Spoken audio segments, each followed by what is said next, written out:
नमस्कार साथियों, जय हिंद। मैं सौरभ सिंह स्वागत करता हूं आपका आपके अपने परिवार रोजगार विद अंकित स्टेट एग्जाम्स में। साथियों, कैसे हैं आप सभी? पहले एक बार छोटा सा कमेंट करके बताएं, जिससे क्लास का एक बेहतरीन सा आगाज किया जा सके। तो थोड़ा सा टेक्निकल इशू था, इंटरनेट का थोड़ा सा इशू था, जिसके कारण आपकी क्लास 1 मिनट लेट हो गई मेरे भाई, वरना 5 तक ये शुरू हो जाती ना। तो अब इंटरनेट में यार अपने हाथ में तो कुछ है नहीं, तो ये सारी चीज़ें थोड़ा बहुत इशू आ जाता है, तकनीक आ जाती है। तो सभी साथी एक बार जल्दी से कमेंट करके बताओ कैसे हैं आप सभी, और उसके बाद फिर हम अपनी क्लास को एक बेहतरीन से शानदार आगाज की ओर लेकर चलेंगे। और एक एक पॉइंट, एक एक क्वेश्चन अपने आप में बहुत बेहतरीन होगा, बहुत शानदार होगा, और बहुत कुछ सीख कर जाओगे क्लास से। बस मेरी एक बात मान लो, मानोगे तो बताऊं? ठीक है मेरे भाई, मेरी एक बात मानोगे तो बोलूं मैं? ठीक। बात यह है कि कॉपी और पेन लेकर बैठ जाओ, रजिस्टर अपने साथ में, रफ कॉपी जरूर साथ में रखो ना, जिससे विज्ञान से तुम्हें डर भी लगता है। और विज्ञान से मेरे भाई तुम्हें डर भी लगता है, और अगर हम विज्ञान के बारे में बात करें तो मेरे भाई विज्ञान थोड़ी सी कठिन है, लेकिन हम चीज़ों को आसान तरीके से समझते हुए चलेंगे। तो कॉपी पेन लेकर बैठ जाओ, जो बात मैं बताऊंगा उसको लिखते हुए चलना, और एक एक कॉन्सेप्ट को ध्यानपूर्वक समझते हुए चलना मेरे भाई, है ना। और तुम्हारे लिए नौकरी की बहुत ज़्यादा ज़रूरत है। नौकरी का सब कुछ है का यार? ऐसा थोड़ी नहीं है। हाँ, हम अपनी मेहनत तो पूरी करें, मिले ना मिले वो तो ईश्वर की मर्जी भाई। हम अपनी ताकत पूरी लगाएं, पूरी मेहनत करें, मिले ना मिले वो ऊपर वाले की मर्जी। लेकिन एक चीज ये भी जान लो, अगर किसी लड़के के अंदर ये जिद आ जाती है कि नहीं हमें ये चीज चाहिए ही चाहिए, तो दुनिया में ऐसी कोई ताकत बनी नहीं आज तक कि उसने उस चीज को हासिल ना किया हो, है ना। तुम्हारे अंदर जिद किस स्तर की है, तुम्हारे अंदर एक अ, मतलब कहने का मतलब ये है कि तुम्हारे अंदर एक जुनून किस हद तक है किसी भी चीज को पाने का, फिर वो चाहे नौकरी हो और फिर चाहे कुछ और हो, है ना। जुनून के चक्कर में ही तो लोग बड़े बड़े कांड कर देते हैं। तो अगर तुम्हारे अंदर नौकरी पाने का जुनून है मेरे भाई, तो बिल्कुल तुम्हारी सहायता ईश्वर भी करेगा। इसीलिए कुछ लाइनें मैं आपके साथ शेयर करता हूँ, मेरी बात को ध्यान से सुनना, और बहुत ध्यान से सुनना इस बात को। हर मुसीबत से टकरा जाऊंगा मैं, हर मुश्किल से टकरा जाऊंगा मैं, हर मुश्किल से टकरा जाऊंगा मैं, जो अपना है वो पा जाऊंगा मैं। ठीक है मेरे भाई, हर मुश्किल से टकरा जाऊंगा मैं, जो अपना है वो पा जाऊंगा मैं। जहां हो रहा है बड़ी शिद्दत से इंतजार मेरी हार का, जहां हो रहा है बड़ी शिद्दत से इंतजार मेरी हार का, वादा है मेरा वहां से जीत कर आऊंगा मैं। तो ये चीज अपने दिमाग में जरूर रखना। ठीक है मेरे भाई, तो इस चीज को बहुत ध्यानपूर्वक रखना, और बहुत कॉन्सेप्ट के साथ एक एक चीज को समझते हुए चलना। इन बातों को अपने जहन में बैठा लेना। एक एक प्रश्न अपने आप में 8 से 10 प्रश्नों को समेटे हुए होगा, याद रखना। एक एक प्रश्न 8 से 10 प्रश्नों को समेटे हुए होगा। तो मेरे भाई एक एक प्रश्न को ध्यानपूर्वक देखते हुए चलना, और बताते रहना भैया समझ में आ रहा है कि नहीं। पता लगा हम चिल्लाते चले जाएं, तुम्हें कुछ समझ में ना आए, है ना। तो ऐसा नहीं है ना, बीच बीच में हम चर्चा करते हुए चलेंगे। पहला प्रश्न तुम्हारे सामने तुम्हारी स्क्रीन पर ये रहा, which principle explain the floating of ships. क्यों भैया? अगर हम यहाँ पर बात करें तो कौन सा सिद्धांत जहाजों के तैरने की व्याख्या करता है? पहला है आर्किमिडीज का सिद्धांत, दूसरा है पास्कल का नियम, तीसरा है बर्नौली का सिद्धांत, चौथा है न्यूटन का तीसरा नियम। ध्यान से समझना मेरे भाई, और क्लास के अंत में जरूर बताना कमेंट करके कि क्लास कैसी लगी। कमेंट करके जरूर बताना क्लास कैसी लगी, क्लास कैसी लगी।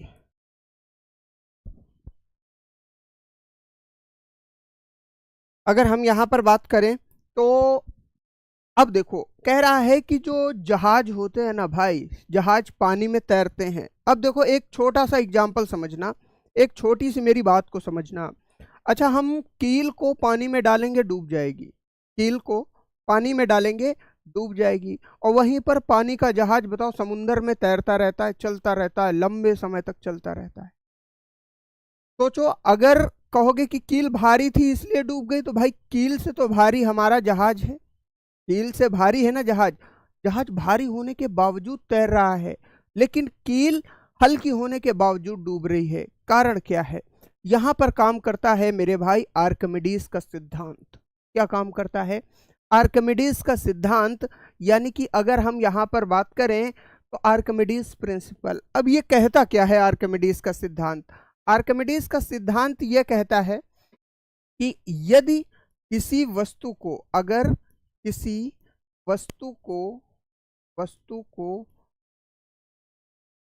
जल में डुबोया गया, जल में डुबोया जाए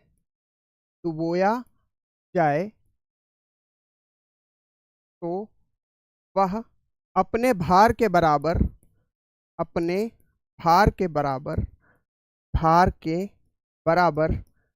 जल को विस्थापित करेगी, जल को विस्थापित करेगी, विस्थापित करेगी।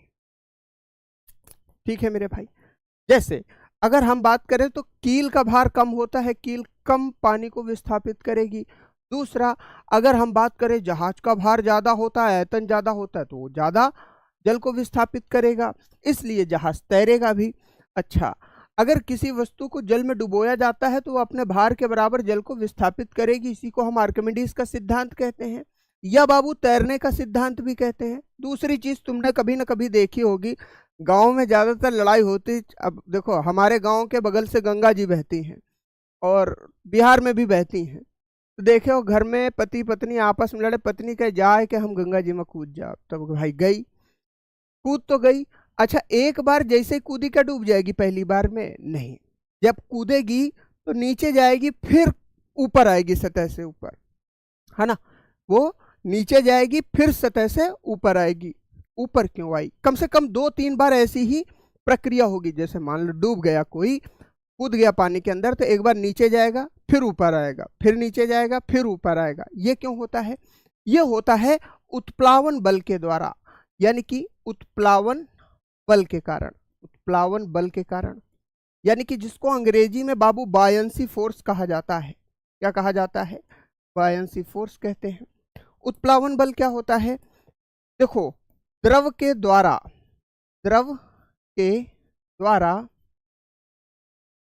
पिंड पर लगाया गया बल, पिंड पर लगाया गया बल, द्रव के द्वारा पिंड पर लगाया गया बल। जैसे वो औरतिया कूदी ना समुद्र नदिया में, तो नदी ने भी ऊपर उसको फेंका, है ना। तो अगर हम यहाँ पर बात करें तो द्रव के द्वारा पिंड पर लगाया गया बल है। अब दूसरा देखो, अगर हम बात करें तो ये भी कॉन्सेप्ट आता है कि गुरुजी उत्प्लावन बल का सूत्र क्या होगा, तो हम कह देंगे रो वीजी होगा। यहां तक पूरी कहानी क्लियर है। दूसरा, अब कह रहा है दूसरा ऑप्शन दिया गया, उत्तर तो हमारा क्लियर हो गया, आर्किमिडीज का सिद्धांत होगा मेरे भाई। दूसरा लिखा हुआ पास्कल का नियम। अब पास्कल का नियम क्या कहता है इसको देखो। अगर हम पास्कल के नियम के बारे में बात करें तो इसमें मान लो पानी भरा हुआ है इस बर्तन में, और यहाँ पर मेरे भाई कोई एक छोटा सा बॉल है, इसको हमने बीच में रख दिया, पानी के बीचों बीच में है। तो अब एक बात बताओ, पानी का दबाव इसके ऊपर लग रहा होगा? कहोगे जी भाई लग रहा है। अब पानी का दबाव हर तरफ चारों ओर से बराबर रूप से लग रहा है ना। इसी को हम क्या कहेंगे? पास्कल का नियम कहेंगे, जहां पर दबाव का सूत्र हो जाता है रो जी एच। अब तुम कहोगे भैया रो क्या है? रो है घनत्व किसका? द्रव का। जी क्या है? ग्रेविटी है। और एच क्या है? ये ऊंचाई है, हाइट है, एच। ये हो गया पास्कल का नियम। अच्छा, पास्कल किसकी मात्रक है? पास्कल दबाव की भी एक मात्रक है कहीं ना कहीं। तीसरा, अगर हम बात करें बर्नौली का सिद्धांत क्या कहता है? बर्नौली का सिद्धांत कुछ ऐसा कहता है कि भाई अगर हम यहां पर बात करें, ये है बर्नौली का सिद्धांत। देखो, अगर हम यहां पर बात करें, ध्यान से समझना, अगर बर्नौली के सिद्धांत के बारे में हम बात करें तो ये कुछ ऐसी पाइप है जिससे पानी बह रहा होगा। जिससे क्या बह रहा होगा मेरे भाई? पानी बह रहा होगा। अच्छा, अगर ये पानी यहाँ से बह रहा है तो इसमें दाब भी उत्पन्न हो रहा होगा, यानी कि pressure plus half rho V square plus rho G H, इसे हम कहते हैं बर्नौली का प्रमेय। यानी कि ऊर्जा संरक्षित होती है इसमें, जो पानी बह रहा है ना उसकी जो ऊर्जा होगी वो संरक्षित होगी। ऊर्जा क्या होती है? संरक्षित होती होती है। क्लियर है? तीसरे पे आ जाओ। न्यूटन थर्ड लॉ क्या कहता है? न्यूटन का तीसरा नियम यानी कि क्रिया प्रतिक्रिया नियम, क्रिया प्रतिक्रिया नियम। बाबूजी ये क्वेश्चन आया हुआ है पिछली बार के पेपर में।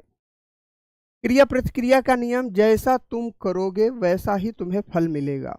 ये दुनिया का भी सिद्धांत है और भौतिक विज्ञान का भी सिद्धांत है, और कहूँ तो विज्ञान का भी सिद्धांत है।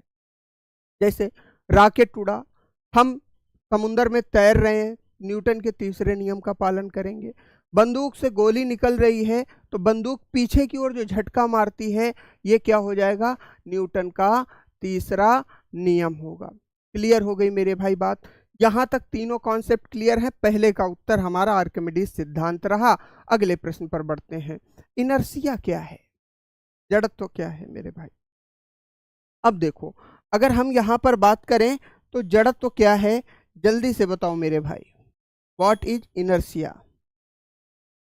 ठीक, अगर हम यहाँ पर बात करें तो चार विकल्प तुम्हारे सामने दिए गए हैं। किसी पिंड के स्थिर रहने या एक समान गति में बने रहने की प्रवृत्ति, गति उत्पन्न करने की क्षमता, या किसी वस्तु को हिलाने के लिए आवश्यक बल, या इनमें से कोई नहीं। ध्यान से सुनना।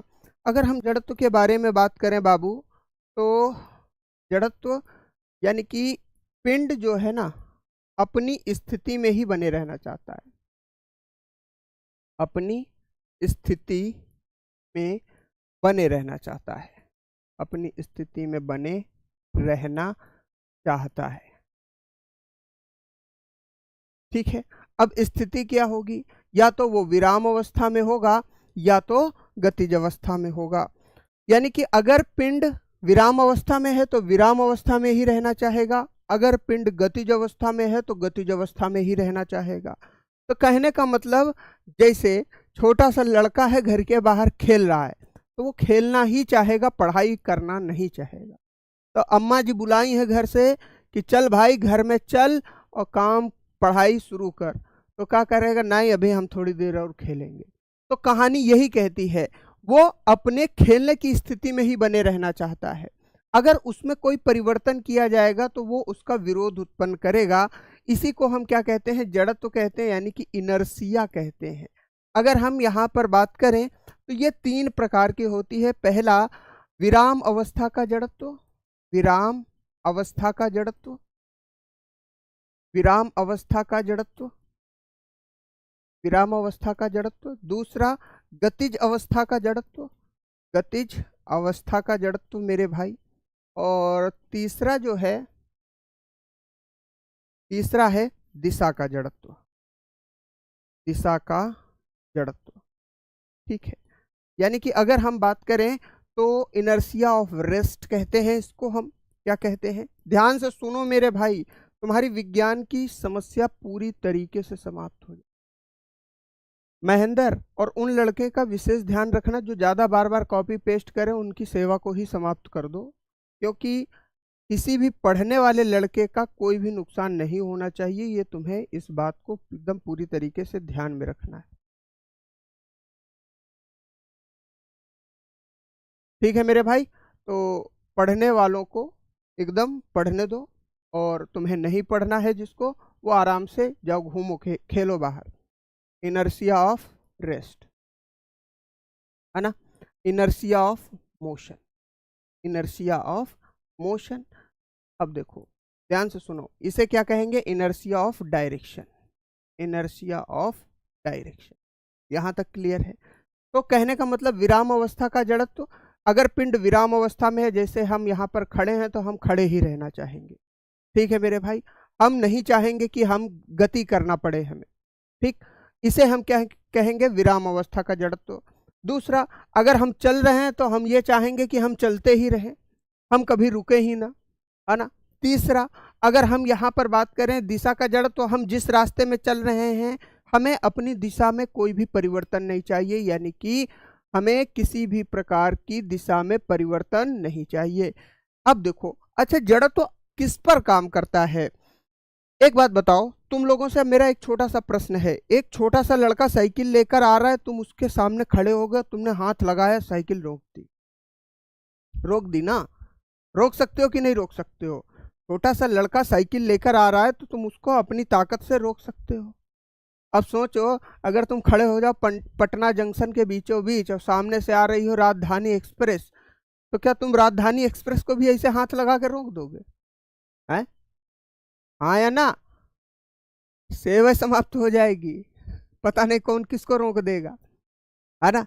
तो कहने का मतलब ये है कि जितना अधिक द्रव्यमान होगा उतना अधिक हमारे सामने जड़त्व होगा, यानी कि द्रव्यमान जितना अधिक होगा, द्रव्यमान डायरेक्टली प्रोपोर्शनल है जड़त्व के। अगर हमने कहा पिंड का द्रव्यमान बढ़ रहा है तो जड़त्व भी बढ़ेगा।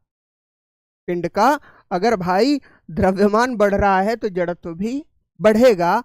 इसी को हम क्या कहते हैं? इनर्शिया, मतलब डायरेक्टली प्रोपोर्शनल टू मास, है ना? यानी कि inertia directly proportional to mass. अब तुम्हें उत्तर समझ में आ गया होगा मेरे भाई कि भाई कहानी क्या बन रही है। तो अगर हम यहाँ पर बात करें तो जड़त्व क्या है? किसी पिंड के स्थिर रहने या एक समान गति में रहने की प्रवृत्ति, यही तो है। यानी कि पिंड अपनी अवस्था में रहना चाहता है, उसे कोई छेड़खानी पसंद नहीं है। ठीक है, यहाँ तक क्लियर है? ए अजीत भाई, ये सारी चीजें आप टेलीग्राम पे पूछ लेना, अभी नहीं। क्लास जो बच्चे समझ रहे हैं उनको समझने दो, मैं बार बार कह रहा हूँ। ठीक है भाई? अजीत कुमार, बिहार बंका, इनका ध्यान रखो भाई। ऐसे लोगों का मतलब पढ़ने वाले किसी भी बच्चे का नुकसान नहीं होना चाहिए, ये मेरी पहली प्राथमिकता है ना? फार्म आएगा, ये आएगा, वो आएगा, तो ये सारी चीज़ें बाद में भी आप पूछ सकते हो, ऐसा कोई समस्या नहीं। आप कमेंट बॉक्स में अपना कमेंट डाल देना, हम उसको देख लेंगे। लेकिन पढ़ाई को डिस्टर्ब मत करो मेरे भाई, अन्य बच्चे भी हैं। हो सकता है कुछ ऐसे बच्चे भी इसमें जुड़े हुए होंगे जिनका आखिरी लक्ष्य ही नौकरी है। अगर नौकरी उनके साथ में उनके पास नहीं आई तो कहीं ना कहीं उनका कहो घर बार तबाह हो जाए, ऐसा भी है। घर परिवार तबाह हो जाए, माँ बाप की सारी उम्मीदें समाप्त हो जाएं, ऐसे लड़के भी यहाँ पर जुड़े हुए होंगे। तो तुम प्लीज़ अपने चक्कर में दूसरे को बर्बाद मत करो। तुम्हें नहीं समझ में आ रहा, तुम छोड़ के जा सकते हो, तो इस बात को समझो, है ना? आगे चलो, अगले कॉन्सेप्ट पर चलते हैं। अगला कॉन्सेप्ट क्या कहता है? वाहनों में उत्तल दर्पण का प्रयोग पश्च दर्पणों के रूप में क्यों किया जाता है? अच्छा, तुमने गाड़ी देखी होगी, नेताजी की फॉर्च्यूनर में जो साइड में शीशा लगा होता है वहां पर उत्तल दर्पण का प्रयोग किया जाता है। क्यों किया जाता है उत्तल दर्पण का प्रयोग? गाड़ियों में जो साइड में शीशा लगा होता है क्यों किया जाता है? ध्यान से सुनना। यह उल्टा प्रतिबिंब बनाता है, यह व्यापक दृश्य क्षेत्र प्रदान करता है, यह प्रतिबिंब को बड़ा आकार करके बताता है, यह प्रकाश को अवशोषित करता है। देखो, तुम्हारी गाड़ी में चाहे मोटरसाइकिल हो, चाहे नेताजी की फॉर्च्यूनर हो, चाहे है ना किसी की BMW हो, सबकी गाड़ियों में जो शीशा लगा होता है गेट के पास, उसे हम कहते हैं रियर व्यू मिरर। अब पीछे से ट्रक आ रहा है, तो अब ड्राइवर को अगर देखना है कि पीछे कौन सी गाड़ी आ रही है तो खिड़की से निकल के झांके थोड़ी ना बार बार। अगर वो पीछे झांके पता लगा आगे जाके कहीं गाड़ी ये लड़ा देगा। बात समझ में आई? तो अब ड्राइवर कहाँ देखेगा? ड्राइवर उस शीशे में देखेगा कि पीछे कौन सी गाड़ी आ रही है और उस हिसाब से वो पास देता है या रास्ता देता है। अब देखो, उसने पीछे देखा कि भाई पीछे आ रहा है ट्रक, अब ट्रक का पूरा इमेज उसे देखना चाहिए, यानी कि पूरे ट्रक का प्रतिबिंब देखे। ऐसा नहीं है कि ट्रक का खाली एक चक्का खाली शीशे में दिखाई दे रहा तो उसे पता ही नहीं चलेगा कौन सी गाड़ी है। तो इसलिए यहाँ पर कॉन्वेक्स मिरर का यूज किया जाता है, यानी कि अवतल दर्पण का इस्तेमाल किया जाता है। क्यों? क्योंकि ये बड़ी से बड़ी चीज को एक छोटे रूप में कन्वर्ट करके शीशे में दिखा देता है। जैसे ट्रक कितना बड़ा है, उसका एक छोटा सा आकार बनाया और शीशे में दिखा दिया, यानी कि it provide a wider field of view. अच्छा, तुमसे परीक्षा में ये भी पूछा जा सकता है कि अवतल दर्पण, ध्यान से सुनना, प्रश्नों को भी मैं लेकर चल रहा हूं साथ साथ। अवतल दर्पण किस प्रकार के प्रतिबिंब बनाते हैं?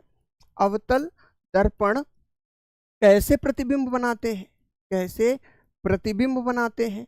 तो हमेशा याद रखना, अवतल दर्पण जो होते हैं वो हमेशा वर्चुअल एंड इरेक्ट इमेजेस का निर्माण करते हैं। वर्चुअल एंड इरेक्ट, है ना।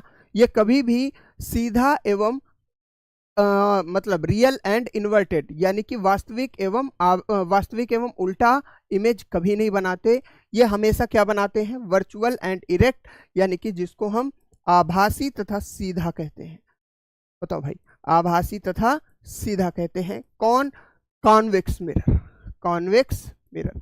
बोलो भैया, बात समझ में आई कि नहीं आई? ठीक है। अब कहोगे रियल एंड इन्वर्टेड गुरुजी कौन बनाता है?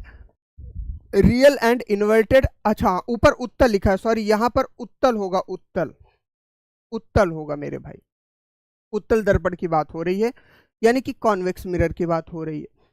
अगर हम यहां पर बात करें तो कॉनकेव मिरर कैसी इमेज बनाते हैं? यानी कि अब कॉनकेव मिरर के बारे में भी जान लो।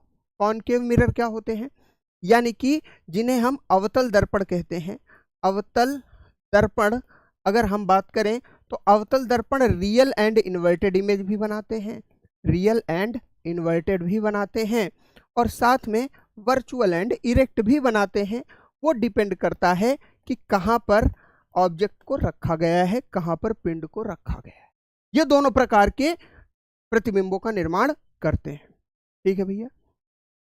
फिटनेस फैमिली हिंदी में अच्छे से समझाएं तो हम कौन सा वहां पे अरबी बोल रहे हैं या फारसी बोल रहे हैं? अगर तुम इस भाषा में भी नहीं समझ पाए तो यकीन मान लो मेरे भाई, सेवा समाप्त है। सेवा समाप्त का मतलब फिर तुम समझ ही में नहीं पाओगे। फिटनेस फैमिली कह रहे हैं एक लैंग्वेज में बताएं, तो जो अंग्रेजी सीखने वाले बच्चे हैं, जिनको अंग्रेजी समझ में आती है, उनको क्या करें? उठा के फेंक आए बाहर क्लास से? तुम बताओ हैं? तो फिटनेस फैमिली हिंदी में भी है और अंग्रेजी में भी है। तुमको जो भाषा में सहज हो वो समझ लो, और नहीं तो परीक्षा में अगर सिलेक्शन, भाई जब रिजल्ट आएगा, परीक्षा होगी तो रिजल्ट भी आएगा, तो रिजल्ट के बाद अगर रोल नंबर तुम्हारा उस रिजल्ट की पीडीएफ में नहीं आया तो किस्सा समाप्त हो जाएगा मेरे भाई, है ना।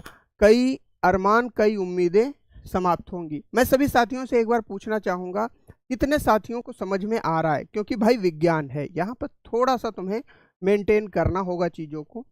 और पिछली बार भी आप लोगों ने हमसे बिहार पुलिस में पढ़ा था, कई बच्चों ने मैसेज भी किया कि हाँ गुरुजी हो गया, कोई रेस में रह गया। तो कितने साथियों को समझ में आ रहा है? मैं पूरा प्रयास कर रहा हूँ, एक एक क्वेश्चन में डाटा ऐसा दिया जाएगा कि ज़्यादा से ज़्यादा कंटेंट आपको मिले। ठीक है मेरे भाई, क्लियर है सभी साथियों को?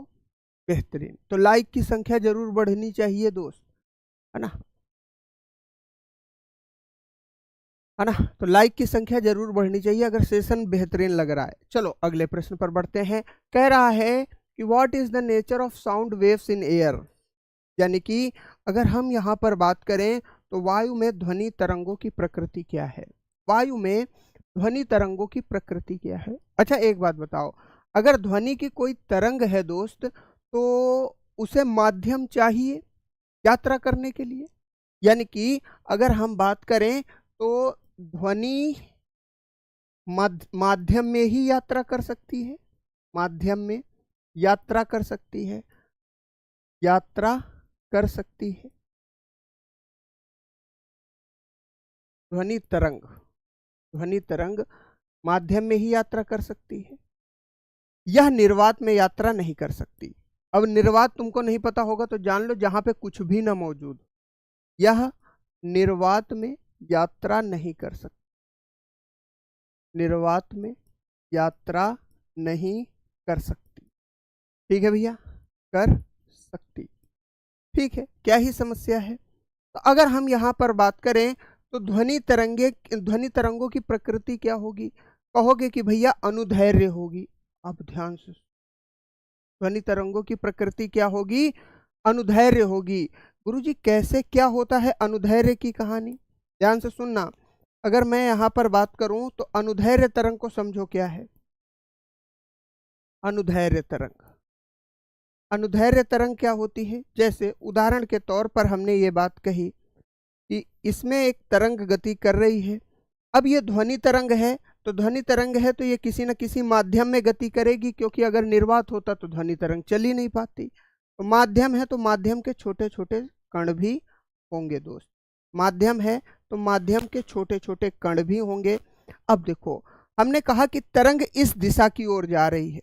तरंग कहाँ जा रही है? इस दिशा की ओर, यानी कि ये है तरंग की गति की दिशा। तरंग की भैया गति की दिशा है। अच्छा, अब तरंग की गति की दिशा ये है, तो ये कण कंपन भी करेंगे। छोटे छोटे कण हैं जो कंपन करेंगे। ऐसा नहीं समझ में आया तो ऐसे समझो, रबर बैंड को हम खींच के रखते हैं, गेटिस जिसको कहते हो, गेटिस को खींच के रखो और गेटिस के बीच में हाथ मारो तो तुम देखोगे गेटिस उछलेगी, अपने आप में उछलेगी कि नहीं उछलेगी? हाँ या ना बताओ भाई। हम गेटिस को खींचे और गेटिस के बीच में हम हल्का सा हाथ मारे तो रबर बैंड क्या होगी? हल्की सी उछलेगी। अगर हम यहाँ पर बात करें तो वो रबड़ के कणों में कंपन हुआ, वाइब्रेशन हुआ। तो वाइब्रेशन किस दिशा में होगा? जिस दिशा में तरंग की गति होगी उसी दिशा में कणों का कंपन होगा। तो अगर हम यहाँ पर बात करें तो कणों के कंपन की दिशा क्या होगी? कणों के कंपन की दिशा भैया क्या होगी? कुछ इस दिशा में होगी। यहाँ तक क्लियर है? तो अगर मैं यहाँ पर बात करूं तो ये होगी लॉन्गिट्यूडनल वेव, अनुदैर्घ्य तरंग। यहाँ तक सभी भाइयों को क्लियर है? ठीक है, चलिए। यानी कि vibration of particle, vibration of particle, particle in direction of propagation of wave. ठीक है भैया, हमें क्या ही समस्या है? Propagation of. बहुत ध्यान से पढ़ो मेरे भाई, है ना। तुम अब जिस जमाने में जी रहे हो इसे कंपटीशन की दुनिया कहते हैं, याद रखो, है ना। तुमने हल्की सी गलती की तो कोई ना कोई तुमसे ज़्यादा नंबर लेके जिस नौकरी के हकदार तुम थे वो लेकर चला जाएगा, और फिर इसका प्रभाव तुम्हारे माता पिता समेत परिवार भोगेगा। फेल तुम होगे, परिणाम पूरे परिवार को भोगना पड़ता है। ये बात आप मानो या ना मानो, अंततः आखिरी में सत्य यही निकल के आता है। अगले क्वेश्चन पर बढ़ो। कह रहा है what is the function of fuse in an electric circuit. क्या कह रहा है? What is the function of fuse in an electric circuit, यानी कि फ्यूज परिपथ में फ्यूज का अर्थ क्या है? अब देखो, फ्यूज क्या करता है? तुम्हारे घर में बड़ी बड़ी एलईडी टीवी लगी होगी, एलसीडी टीवी लगी होगी। अगर हम यहाँ पर बात करें तो फ्यूज क्या करता है? फ्यूज जैसे मान लो कभी वोल्टेज ज़्यादा आ गया, गांव में सुने होंगे, कहते हैं कि वोल्टेज ज़्यादा आ रहा है आज। कभी कहते हैं कि वोल्टेज कम आ रहा है ना। जब घर में बत्ती वगैरह धीरे जले, बल्ब वगैरह धीरे जले तो कहते हैं वोल्टेज धीमा आ रहा है ना। तो अब फ्यूज क्या करता है? फ्यूज क्या प्रतिरोध को घटाता है? नहीं, फ्यूज कहता है कि अगर तुम्हारे घर में धारा का प्रवाह ज्यादा हो गया, यानी कि वोल्टेज ज्यादा आ गया, तो सीधी सी बात है धारा भी अधिक प्रवाहित होगी। अगर ज्यादा धारा प्रवाहित हो तो जो तुम्हारे टीवी है, फ्रिज है, या जो बिजली के सामान है वो कहीं ना कहीं जलने लगेंगे, ब्लास्ट होने लगेंगे, उनमें कहीं ना कहीं नुकसान पहुंचेगा। तो फ्यूज का काम बस इतना सा है कि तुम्हारे उपकरणों को अधिक धारा से बचाता है। जैसे ही धारा अधिक आएगी तो वो खुद को कुर्बान कर देगा, यानी कि खुद को जला देगा, और तुम्हारी धारा न्यूट्रल हो जाएगी, यानी कि परिपथ टूट जाएगा। इसलिए तुम्हारा जो टीवी है, फ्रिज है, वो जलने से बचेगा। तो कहने का मतलब उपकरणों को अधिक धारा से बचाता है। ठीक है मेरे भाई, कोई समस्या, कोई दिक्कत, कोई परेशानी नहीं होनी चाहिए। यहाँ तक उम्मीद करता हूँ सारी चीज़ें यहाँ पर आपको समझ में आ रही होंगी। ठीक है, अगले कॉन्सेप्ट पर बढ़ते हैं। अगले कॉन्सेप्ट को देखो। अगला कॉन्सेप्ट क्या कहता है? कह रहा है बाबू, प्राकृतिक गैस का मुख्य घटक क्या है? प्राकृतिक गैस का मुख्य घटक क्या है? पिछली बार का ये क्वेश्चन है, इसी बार जो बिहार कांस्टेबल का पेपर हुआ था, है ना। एनसीईआरटी पैटर्न को हम फॉलो कर रहे हैं। ये क्वेश्चन है बाबू 30 नंबर की है साइंस। जितनी ईमानदारी से पढ़ोगे चीज़ों को उतना ही आपके लिए बेहतर होगा। 30 क्वेश्चन बहुत होते हैं मेरे भाई, एक एक नंबर से लड़कों का सिलेक्शन रुक जाता है। ठीक है, अगर हम यहाँ पर बात करें तो प्राकृतिक गैस का मुख्य घटक क्या है, बताओ भाई। पहला कह रहा है मीथेन है, दूसरा कह रहा है इथेन है, तीसरा प्रोपेन है या ब्यूटेन है। अब कह दोगे कि भैया प्राकृतिक गैस का मुख्य घटक क्या है, मीथेन है, और मीथेन कितना पाया जाता है, लगभग 80%, लगभग 80%। अच्छा, मीथेन, मीथेन का सूत्र हमें कमेंट करके बताओ तुम लोग। मीथेन का सूत्र क्या है मेरे भाई, जल्दी से कमेंट करके बताओ। मीथेन का सूत्र क्या है? अगर मान लो परीक्षा में तुमसे पूछ लिया जाए मीथेन का सूत्र क्या है, ये भैया आर्मी लवर कई बच्चे इसके प्रिंट आउट भी निकालते हैं, है ना, पीडीएफ के। तो पीडीएफ पे अच्छा प्रिंट आउट है, इसलिए हम लोगों ने वाइट बैकग्राउंड लगाया है। आप पढ़ाई पे ध्यान दीजिए। अब ये नहीं कह सकते कि आपको दिख नहीं रहा है, मोबाइल पे देखो सारी चीज़ें क्लियर दिखाई दे रही हैं, है ना। तो अगर तुम्हें क्वेश्चन आता होगा तो तुम क्वेश्चन का आंसर कर पाओगे, इतने बच्चे देखो लिख ही रहे हैं। और अगर नहीं आता होगा तो फिर क्या ही आंसर करोगे। गुरुजी काला ब्लैक बोर्ड लगाओ, हरा लगाओ, नीला लगाओ, पीला लगाओ, इन सारी चीज़ों में कुछ नहीं रखा मेरे भाई, ईमानदारी से पढ़ो तुम, है ना। मीथेन, मीथेन का सूत्र होता है CH4। अच्छा, अब एक चीज और ध्यान से समझो, मीथेन को पता क्या कहा जाता है, मीथेन का अन्य नाम पता क्या है? मीथेन का अन्य नाम मार्स गैस भी है।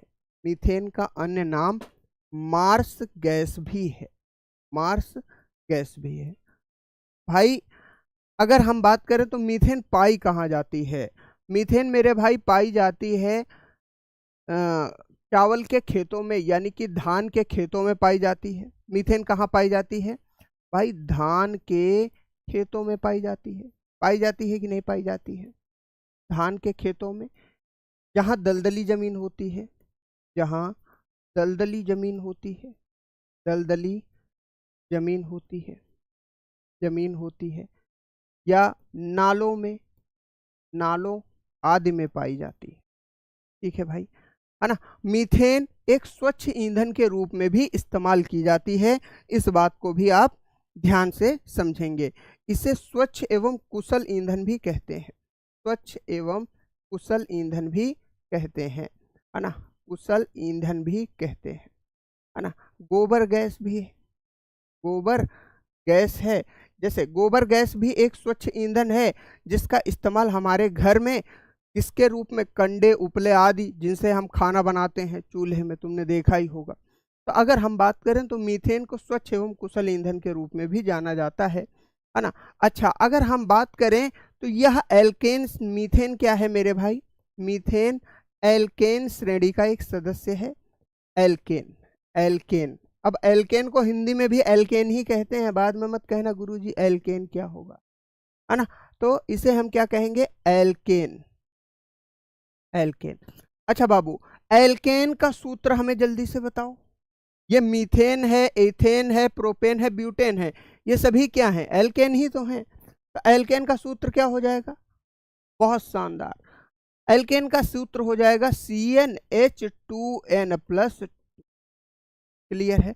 अच्छा, अगर हम देखो यहाँ पर मीथेन का चित्र कैसे बनेगा, मीथेन CH4 इसका सूत्र होता है, तो 4 कार्बन लगा दो बस, ये हो गया हमारा मीथेन का चित्र। परीक्षा में हो सकता है चित्र बना के दे दे, तुमसे पूछे कि ये कौन सा कंपाउंड है, तो तुम्हें उसका उत्तर देना होगा। अगले प्रश्न पर बढ़ो, प्रश्न संख्या 7 क्या कह रहा है? What is the nature of graphite, यानी कि ग्रेफाइट की प्रकृति मेरे भाई क्या है?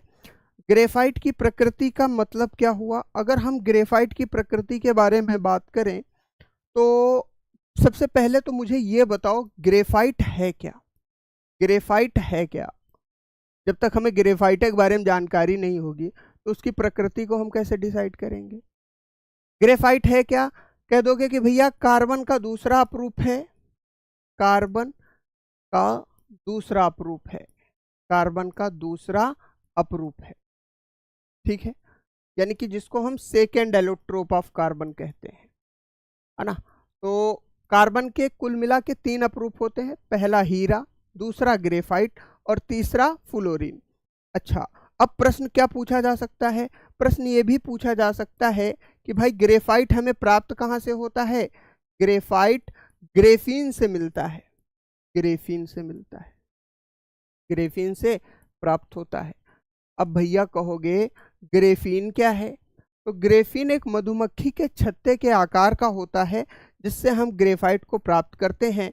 इसका इस्तेमाल भाई कहाँ होता है? कह दोगे कि पेंसिल की लीड बनाने में सबसे ज्यादा होता है, पेंसिल की लीड में, लीड का निर्माण करने में, लीड का निर्माण करने में, ठीक है मेरे भाई। या नाभिकीय रिएक्टरों में मंदन के रूप में भी इसका इस्तेमाल होता है, नाभिकीय रिएक्टरों के मंदन के रूप में भी, नाभिकीय रिएक्टर के मंदन के रूप में, मंदन के रूप में, मंदन के रूप में। अच्छा, अब ग्रेफाइट की प्रकृति क्या है? तो देखो, अगर हम बात करें तो ग्रेफाइट जो है मेरे भाई, ग्रेफाइट में कमजोर वैन डिवाल फोर्स पाया जाता है। भाई ग्रेफाइट के जो कण होते हैं, हर एक पदार्थ कणों से मिलकर बना है, तो ग्रेफाइट के कणों में कमजोर वैन डी वॉल फोर्स पाया जाता है, पाया जाता है, पाया जाता है। अच्छा, अब कमजोर बल है तो भैया इसके कण जो होंगे मुक्त रूप से इधर उधर भागेंगे, कोई इनको रोक टोक नहीं है। तो अब कमजोर वैन डी वॉल फोर्स के कारण इसमें मुक्त इलेक्ट्रॉन भी पाए जाते हैं। इसमें क्या पाए जाते हैं? इलेक्ट्रॉन मुक्त रूप में पाए जाते हैं, आराम से वो गति कर सकते हैं, है ना। मुक्त इलेक्ट्रॉन पाए जाते हैं, पाए जाते हैं। अब मुक्त इलेक्ट्रॉन पाए जाते हैं, अब मुक्त इलेक्ट्रॉनों के कारण ये बिजली का अच्छा कंडक्टर हो जाता है, यानी कि धारा का अच्छा चालक हो जाता है। जबकि ये एक अधातु है, यानी कि अगर हम बात करें तो नॉन मेटल है, फिर भी ये धारा का अच्छा चालक बन जाता है। यहां तक सभी साथियों को क्लियर है? उम्मीद करता हूं तुमने ये उत्तर तो जाना ही होगा कि गुड कंडक्टर ऑफ इलेक्ट्रिसिटी, लेकिन क्यों है, कारण क्या है, ये भी तुमने समझ लिया होगा।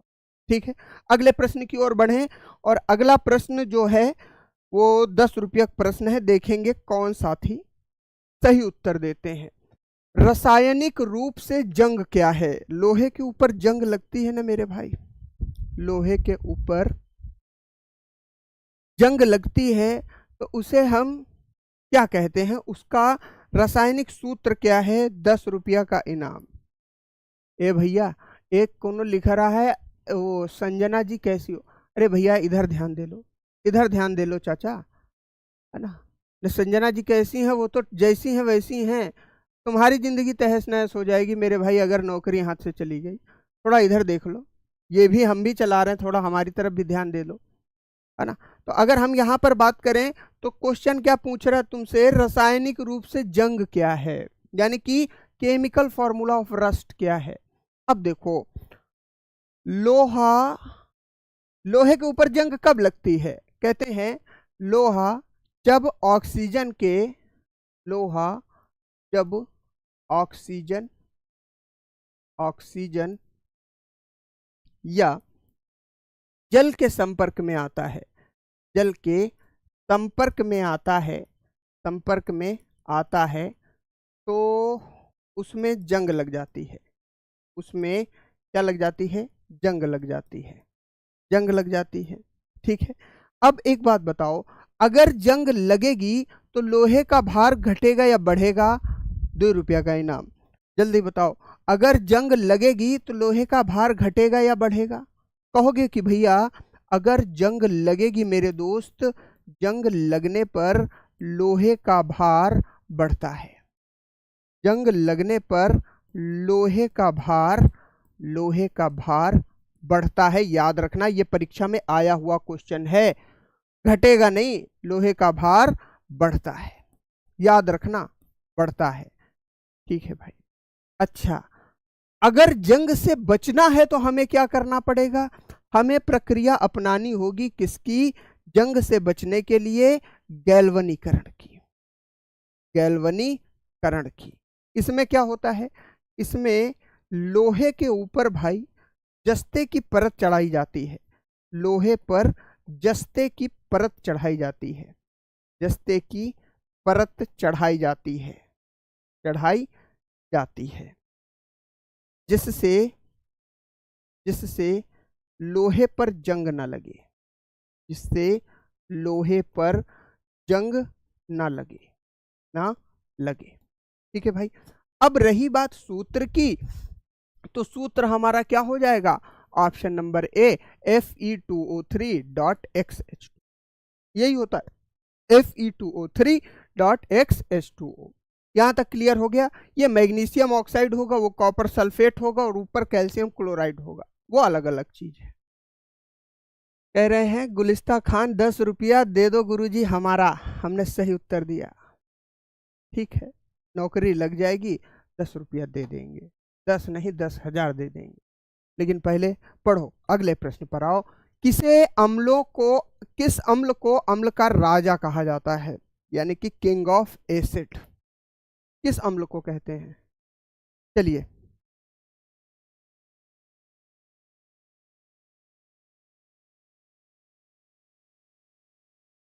चलिए भाई, अगर हम यहां पर बात करें तो इसे किसे कहेंगे? भाई सल्फ्यूरिक अम्ल को कहेंगे। क्यों? इसलिए कहेंगे क्योंकि भाई इसका इस्तेमाल सर्वाधिक किया जाता है।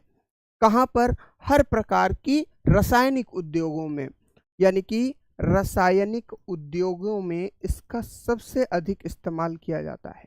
रासायनिक उद्योगों में सर्वाधिक इस्तेमाल किया जाता है। सर्वाधिक इस्तेमाल होता है। इस्तेमाल होता है, इसलिए हम इसको क्या कहते हैं? किंग ऑफ केमिकल्स, यानी कि किंग ऑफ एसिड्स कह लो, या रसायनों का राजा भी इसी को कहा जाता है। अच्छा, एक चीज और याद रखना, किंग ऑफ केमिकल्स किसे कहा जाता है?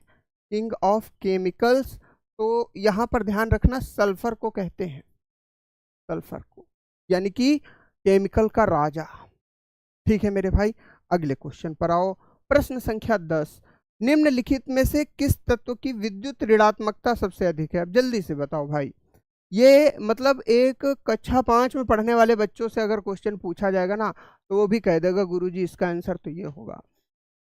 ऑक्सीजन, फ्लोरीन, क्लोरीन या नाइट्रोजन? जल्दी से बताओ मेरे भाई, करेक्ट आंसर क्या हो जाएगा? क्या हो जाएगा? फ्लोरीन हो जाएगा। क्या हो जाएगा मेरे भाई? फ्लोरीन हो जाएगा। इसकी विद्युत ऋणात्मकता सबसे अधिक होती है। अब ध्यान से सुनो, तुम्हें ये तो तुमने रट लिया है कि फ्लोरीन होगा, लेकिन तुम्हें ये नहीं पता कि विद्युत ऋणात्मकता क्या होती है। विद्युत ऋणात्मकता मतलब इलेक्ट्रॉन ग्रहण करने की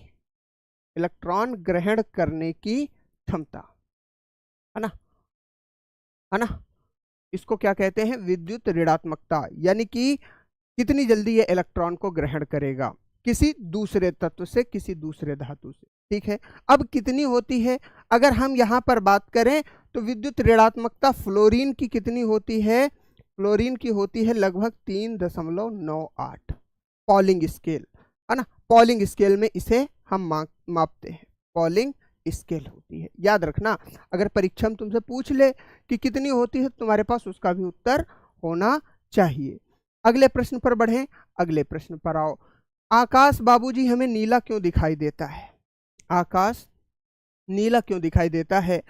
स्कैटरिंग ऑफ लाइट, यानी कि प्रकाश के प्रकीर्णन, प्रकाश के परावर्तन, अपवर्तन या विवर्तन के कारण। देखो, तुमने देखा होगा कि अगर हम किसी प्रिज्म से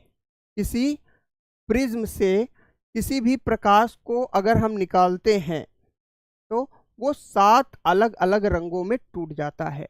4 हो गए, 5 और ये 6 और ये 7, जिसे हम क्या कहते हैं? विब ग्योर कहते हैं, है ना? तो अब वायुमंडल में क्या होती हैं? वायुमंडल में आकाश में वाष्प की बूंदें होती हैं। आकाश में वाष्प की बूंदें होती हैं। वाष्प की बूंदें होती हैं जो प्रिज्म की तरह कार्य करती हैं, जो प्रिज्म की तरह कार्य करती हैं, प्रिज्म की तरह कार्य करती हैं। ठीक है, अब इन्हीं से प्रकाश का प्रकीर्णन होता है। अगर हम यहाँ पर बात करें तो जैसे ही प्रकाश इन वाष्प की बूंदों के अंदर प्रवेश करता है या अलग अलग रंगों में टूट जाता है, और सबसे ज्यादा जो बिखरता है वो नीला रंग बिखरता है। भाई दिन में सबसे ज्यादा जो रंग बिखरता है वो नीला रंग बिखरता है। इसी के लिए अगर हम यहाँ पर बात करें तो यहाँ पर हमें आसमान नीला दिखाई देता है, दिन में सबसे ज्यादा नीला रंग बिखरता है ना। तो यहाँ पर क्लियर हो गई बात। अगर हम यहाँ पर बात करें तो यहाँ पर नीला रंग बिखरता है क्योंकि तरंगदैर्घ्य इसकी कम होती है, किसकी अपेक्षा, लाल की अपेक्षा। तो प्रकाश का प्रकीर्णन यानी कि scattering of light, option number A हमारा बिल्कुल सही उत्तर हो जाएगा। अगले प्रश्न पर बढ़ो। प्रश्न संख्या 12 क्या कह रही है भाई, देखो, सौर कुकर में सूर्य के प्रकाश को केंद्रित करने के लिए किस प्रकार के दर्पण का उपयोग किया जाता है? समतल दर्पण, अवतल दर्पण, उत्तल दर्पण या पारवलयिक दर्पण? चलो मेरे भाई देखो, अब यहां पर ध्यान देना, कुकर के अंदर ऊष्मा पहुंचनी चाहिए, और ऊष्मा पहुंचने के लिए भाई सूर्य की प्रकाश की जो रोशनी है उसको एक जगह पर केंद्रित कौन करेगा? केंद्रित करेगा भाई अवतल दर्पण यानी कि कॉनकेव मिरर, कॉनकेव मिरर, अवतल दर्पण। अवतल दर्पण इनको एक जगह पर केंद्रित करके कुकर के अंदर भेजेगा जहां पर ऊष्मा उत्पन्न होगी, है ना, हीट एनर्जी प्रोड्यूस होगी। तो करेक्ट आंसर हमारा क्या हो जाएगा? Concave mirror. क्लियर हो गई बात। अगले प्रश्न पर बढ़ते हैं। अगला प्रश्न, प्रश्न संख्या 13 क्या कहता है? संवेग के संरक्षण का सिद्धांत क्या कहता है? बाबू संवेग क्या नष्ट हो जाता है? नहीं होता कभी भी। संवेग कभी भी नष्ट नहीं हो सकता, हमेशा याद रखेंगे आप। दूसरा, एक पृथक प्रणाली में संवेग स्थिर रहता है, यानी कि अगर हम बात करें तो संवेग हमेशा टक्कर से पहले भी संरक्षित रहता है, टक्कर के बाद भी संरक्षित रहता है। तो भाई ये ऑप्शन हमारा बिल्कुल सही है। लेकिन भैया हम कैसे मान ले? देखो, तुमने एक समीकरण पढ़ा होगा, न्यूटन के तीसरे नियम को क्या हम संवेग के संरक्षण का नियम भी कहते हैं? न्यूटन के तीसरे नियम को संवेग संरक्षण का सिद्धांत भी कहा जाता है। मैं सही कह रहा हूं या गलत कह रहा हूं, जल्दी से कमेंट करके बताओ। न्यूटन के तीसरे नियम को संवेग संरक्षण का सिद्धांत भी कहा जाता है मेरे भाई। अगर हम यहाँ पर बात करें तो यहाँ पर m1u1 प्लस m2u2 बराबर m1v1 प्लस m2v2, इसी को तो हम क्या कहते हैं? संवेग संरक्षण का सिद्धांत। बात समझ में आई, है ना? तो अगर हम यहाँ पर बात करें तो संवेग संरक्षण का सिद्धांत क्या कहता है? टक्कर से पहले का संवेग और टक्कर होने के बाद भी संवेग, चाहे वो टक्कर प्रत्यास्थ हो, अप्रत्यास्थ हो या पूर्ण प्रत्यास्थ हो, हमेशा संरक्षित रहेगा, यही कहता है।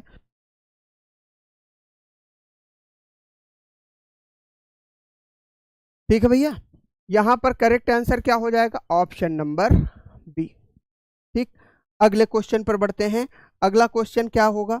अगला क्वेश्चन देखो, अगर हम यहाँ पर बात करें, यदि माध्यम बदल जाए तो तरंग की आवृत्ति क्या होगी?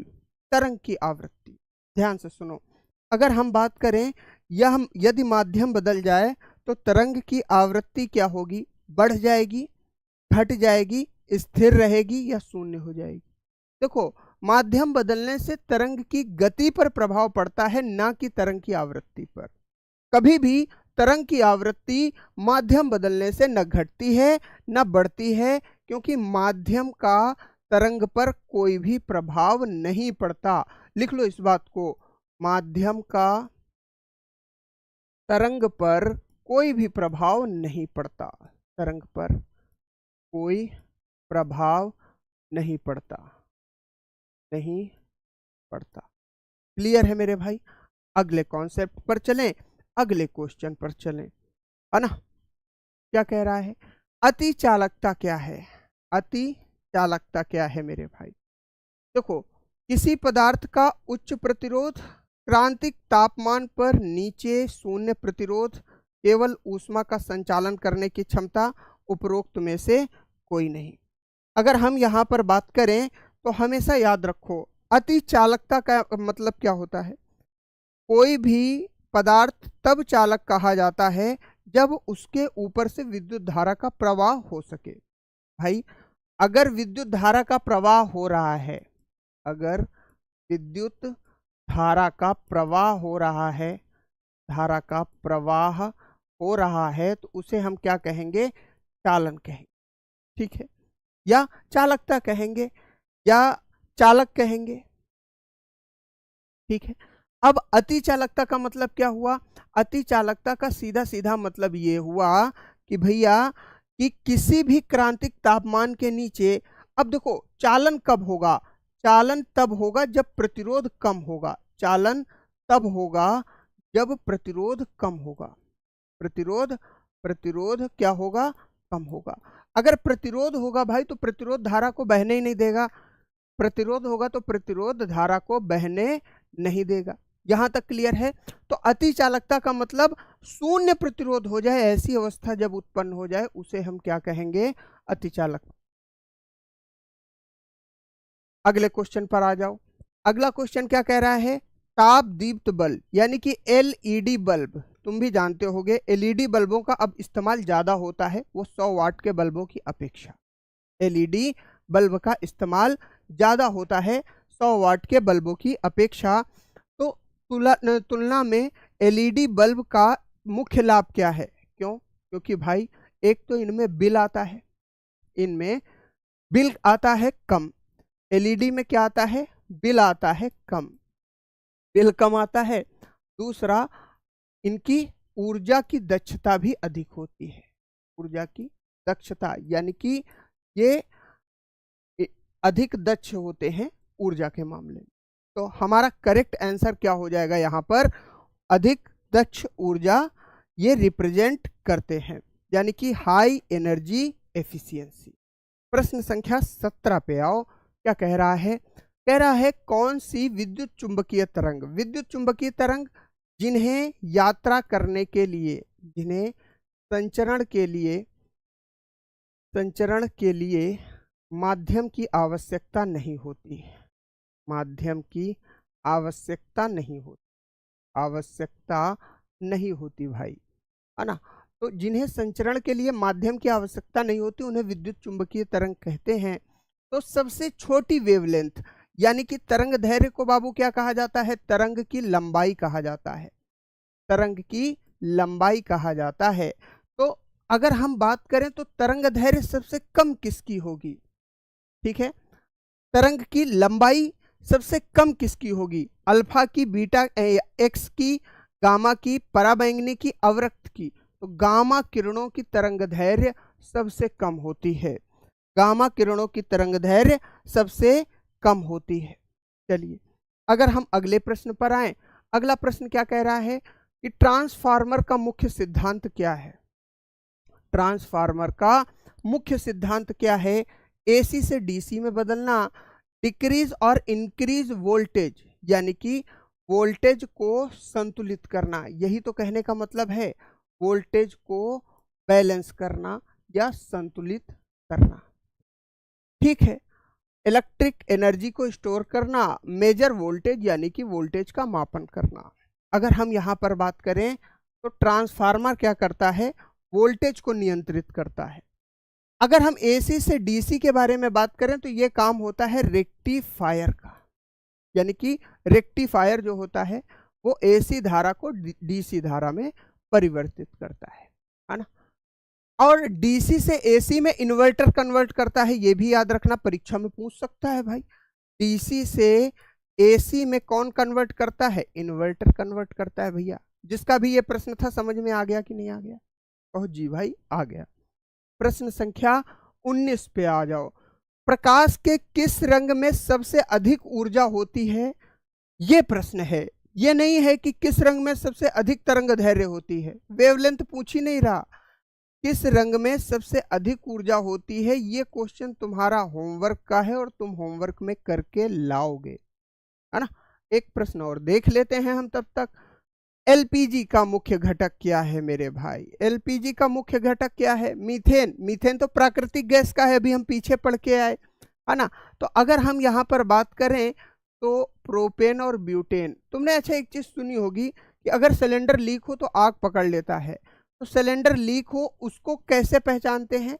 लीकेज ऑफ एलपीजी, यानी कि लीकेज ऑफ एलपीजी को किसके द्वारा पता लगाया जाता है? इथाइल मरकेप्टेन के द्वारा। इथाइल मरकेप्टेन के द्वारा, ठीक है भैया, है ना। इसमें गैस मिलाई जाती है जिससे अगर लीक होता है तो बदबू आती है, ठीक है मेरे भाई। यहां तक क्लियर है सभी साथियों को कॉन्सेप्ट, है ना। तो एक क्वेश्चन और कर लेते हैं। जिप्सम का रासायनिक सूत्र क्या है? जिप्सम का रासायनिक सूत्र क्या है? CaOH। ये तो हो गया भैया कैल्शियम हाइड्रोक्साइड, ये नहीं है भाई, CaSO4.2H2O यही है ना। जब इसको हम CaSO4 को .2H2O को 300 केल्विन पे गर्म करते हैं तो क्या बन जाता है? CaSO4.12H2O। ये किसका फार्मूला होता है? प्लास्टर ऑफ पेरिस का होता है, इसको भी याद रखना, प्लास्टर ऑफ पेरिस का होता है। यही हमारा उत्तर है ना। तो अब एक क्वेश्चन मैंने आपको होमवर्क में दिया, कमेंट करके बताना मेरे भाई क्लास कैसी लगी। हर एक क्वेश्चन में एक्सप्लेनेशन आपको दिया गया है ना। देखो, एक प्रश्न कर लेने से कोई मतलब नहीं होता, हम एक प्रश्न से कितने प्रश्न सीख जाते हैं ये हमारी तैयारी को मजबूत करता है। भाई हमने एक प्रश्न के तरीके से हमने कई क्वेश्चन सीख लिए। तो हमने अगर हम देखें तो हमने 21 क्वेश्चन किए, 20 क्वेश्चन किए, तो हर एक क्वेश्चन में हमने 6 से 7 क्वेश्चन कवर किए, तो लगभग हमने पूरे टॉपिक को कवर किया, है ना, इन प्रश्नों के माध्यम से। तो क्लास कैसी लगी कमेंट बॉक्स में जरूर बताना, और मेरे भाई ईमानदारी से मेहनत करते रहो। जिनका इस बार फिजिकल में रह गया है, कम से कम इस बार अपनी तैयारी को ऐसा मजबूत करो कि रिटन भी हो जाए और फिजिकल भी हो जाए। आशा करता हूं आप लोगों को क्लास बहुत शानदार लगी होगी। कमेंट बॉक्स में अपनी भी राय जरूर रखना, लेकिन मेहनत करना उसके बाद। मेहनत करो ईमानदारी से ताकि परिणाम तुम्हारे पक्ष में आए, वरना आगे की स्थिति मेरे भाई बहुत खराब है। धन्यवाद, नमस्कार, राम राम, जय हिंद।